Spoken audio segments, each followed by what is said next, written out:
उठने लायक भी नहीं रहता, उठाने लायक भी नहीं रहता। फिर भगवान ऐसे लोगों को उठा लेता है, जब शरीर उठने लायक उठाने लायक नहीं रहता तो वो ही उठा लेता है। बोले अब हम तुम्हें ही उठा लेते हैं, फिर ये अपने आप ये लोग उठा उठा के बाहर कर देंगे।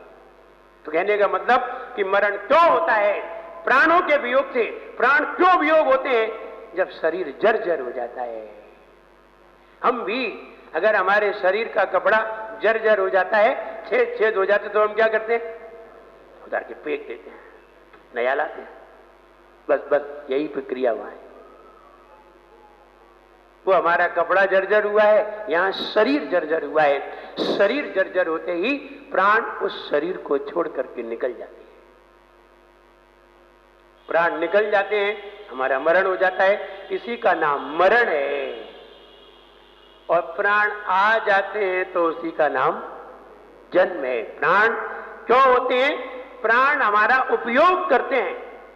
प्राण का मतलब है हमारा उपयोग होना, इंद्रिय का उपयोग होना, मन का उपयोग होना, काय का उपयोग होना, ये सब उपयोग करते हैं तो प्राण कहलाते हैं। उपयोग नहीं करते तो ये पर्याप्ति भी बन जाती है।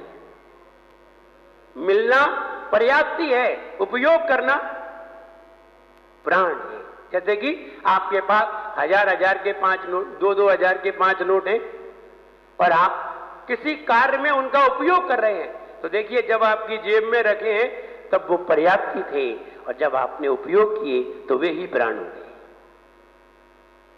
मना पर्याप्ति है और मना प्राण भी है।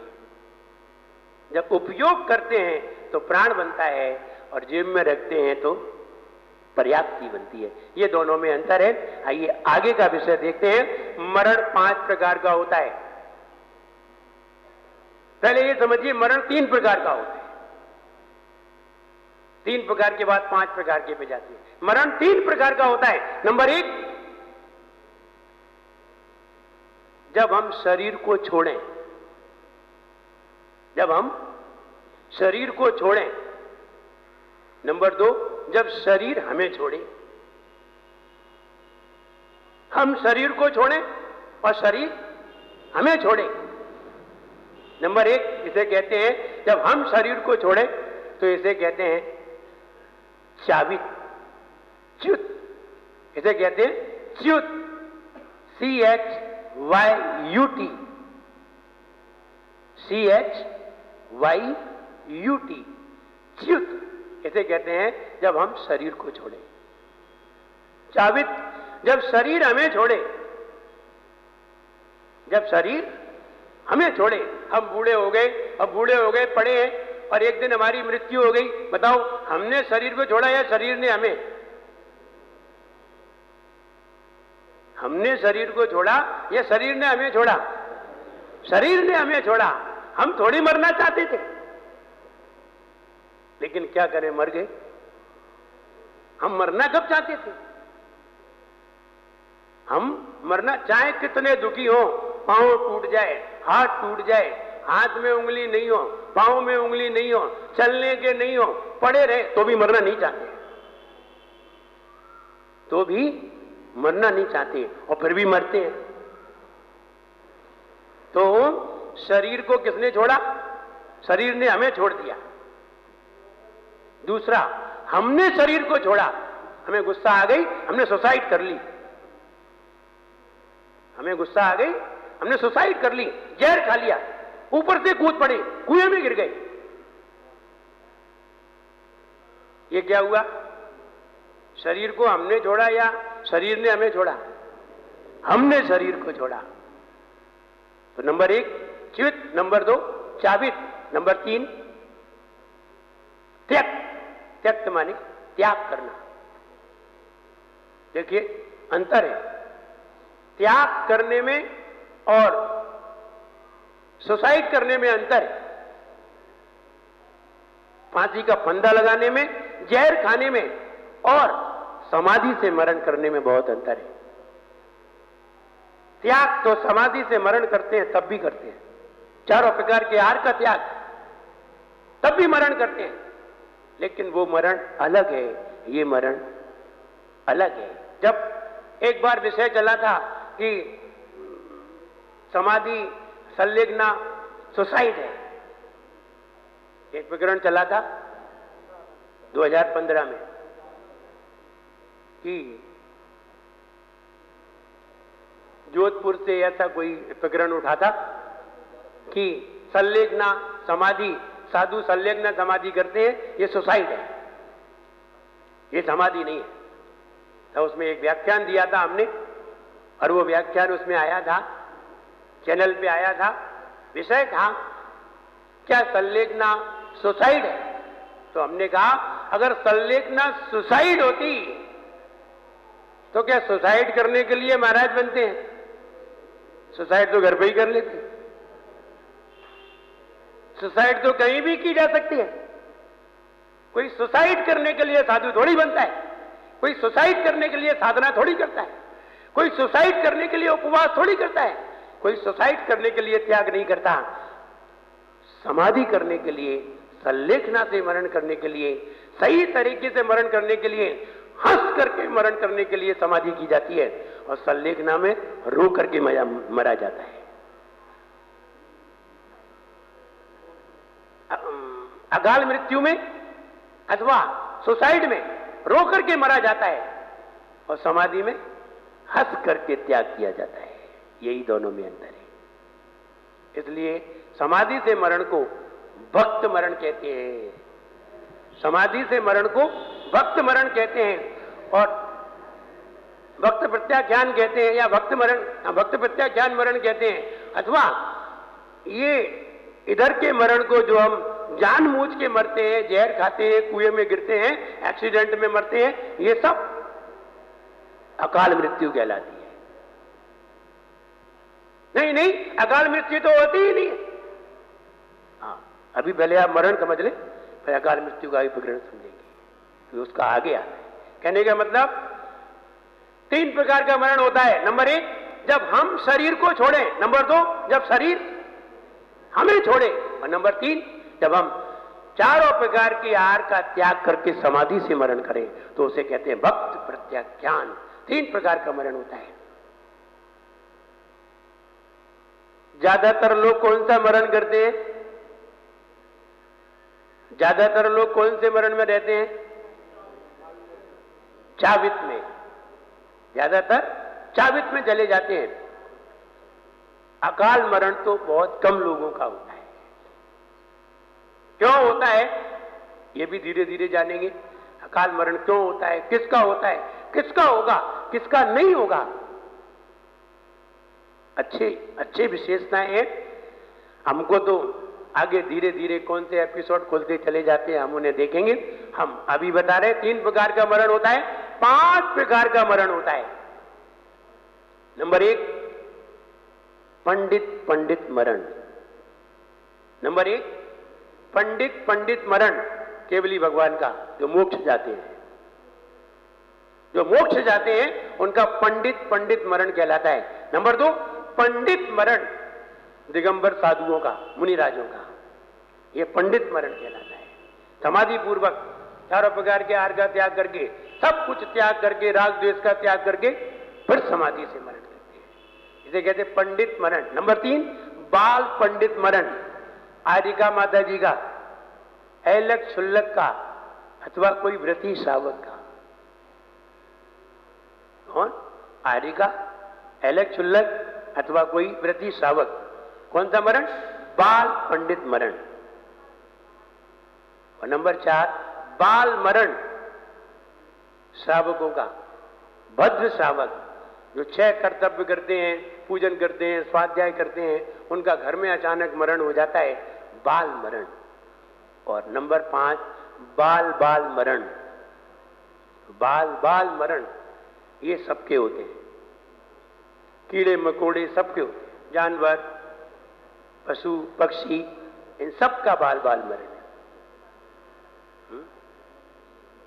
इसलिए अच्छा मरण पंडित मरण है, अच्छा मरण बाल पंडित मरण है। बाल पंडित मरण और बाल मरण और पंडित मरण वाले स्वर्ग में जाते हैं, हमेशा स्वर्ग में जाते हैं। पंडित मरण, बाल पंडित मरण और बाल मरण, ये तीनों कैटेगरी के मरने वाले लोग स्वर्ग में जाते हैं। और बाल बाल मरण ये ज्यादातर नरक में जाते हैं, स्वर्ग में भी जाते हैं। लेकिन पंडित पंडित मरण वाले सीधे मोक्ष जाते हैं। 5 प्रकार का मरण होता है। मरण कितने प्रकार का हो गया? 5 प्रकार का, 3 प्रकार का, 2 प्रकार का मरण होता है, वो भी समझिए। 2 प्रकार का मरण और होता है।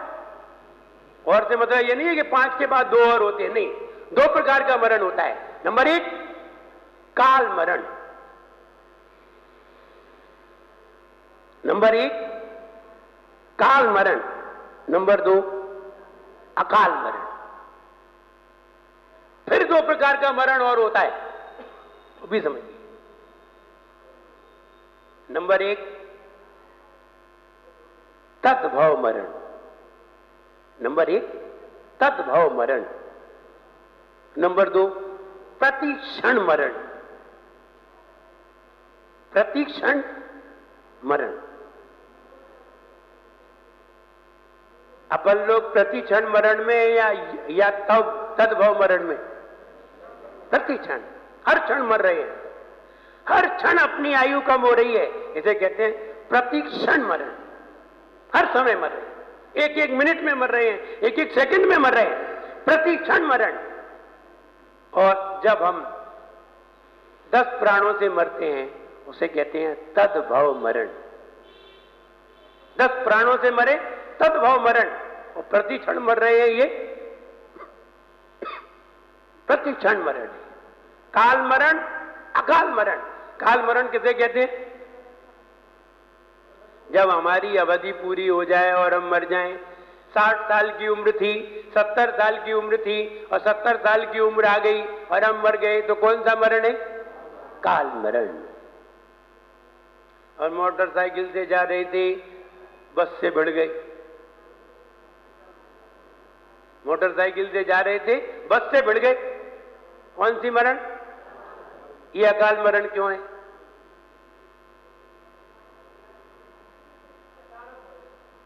जितनी उम्र थी उतनी तो होगी,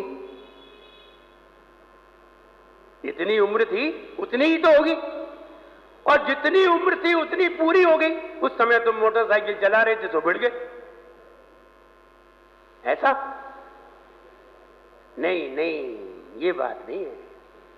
अकाल मरण की डेफिनेशन अलग है और काल मरण की डेफिनेशन अलग है। आइए हम पहचान बताए देते हैं कि अकाल मरण किसे कहते हैं और काल मरण किसे कहते हैं। जब कोई व्यक्ति मर रहा हो, फिर कोई भी हो, चाहे बूढ़ा हो चाहे युवा हो, कोई सा भी हो। पहली बात तो ये, जो व्यक्ति जब काल की मृत्यु आती है, सकाल की मृत्यु आती है, अवधि पूर्ण हो जाती है, तो कुछ चिन्ह प्रकट हो जाते हैं।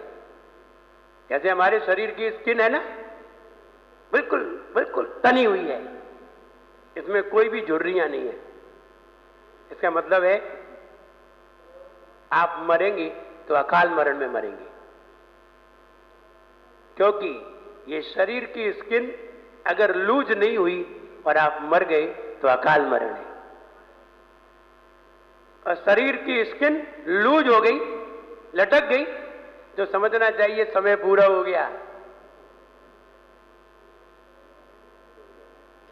आ रही समझ में? हम सिंपल से उदाहरण बता रहे हैं, सिंपल से। जब हम 20-25 साल के होते हैं, बिल्कुल हमारे शरीर की पूरी स्किन कैसी होती है? कैसी होती है? बिल्कुल चिकनी होती है।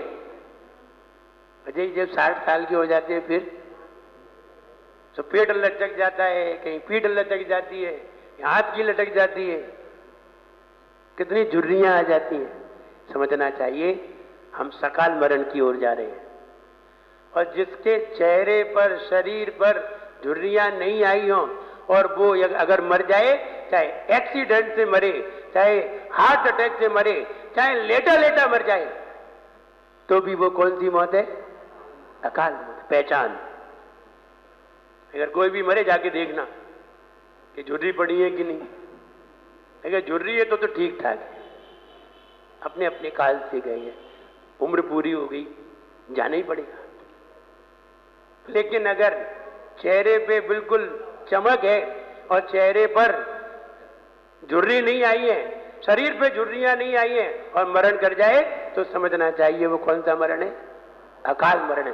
पहली पहचान। दूसरी पहचान, जब कोई व्यक्ति मर जाए तो यहां देखना, नाक पर। कहां? यहां। अगर ये टेढ़ी हो जाए तो समझना चाहिए सकाल मरण है। अगर ये नाक टेढ़ी हो जाए तो समझना चाहिए सकाल मरण है, वरना अकाल मरण है। ये टेढ़ी हो जाए तो समझना चाहिए सकाल मरण है, और ये टेढ़ी ना हो, सीधी हो और व्यक्ति मर गया तो समझना चाहिए अकाल मरण है। क्लियर? तीसरा पॉइंट हम आज नहीं बता रहे हैं, कल बताएंगे, क्योंकि आज उतना समय नहीं है, नहीं तो हम आगे बता देंगे। बोले इसकी पुस्तक दे दो, इसकी कोई पुस्तक नहीं है। इसकी कोई पुस्तक नहीं है। हम जानते हैं कि तुम एक दिन आना चाहते हो, 10 दिन नहीं आना चाहते।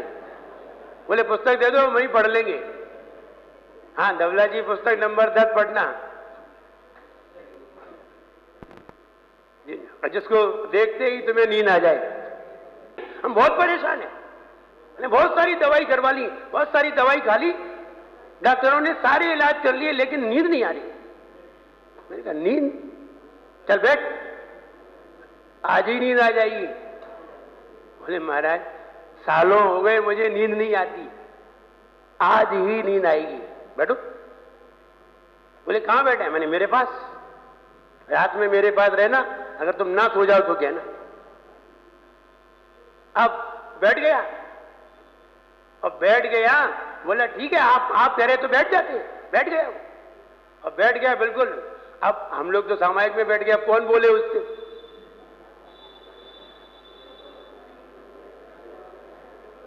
कोई बोलने का नहीं, मोबाइल रखवा दिया, बाहर करवा दिया, चल बैठ। अब वो बैठा बैठा क्या करे, चल तू भी सामायिक कर। जैसे ही उसने आंख बंद की तो झोंका आने लगी, ये अभी सोता है देखो। सामायिक से उठे, वो बोला महाराज नींद नहीं आ रही। मैंने कहा पढ़ो, कर्मकांड पढ़ो। और जैसे ही कर्मकांड उसके सामने रखा, आधा घंटे 1 घंटे देखा होगा, वो मेज पे बैठा बैठा ही सो गया।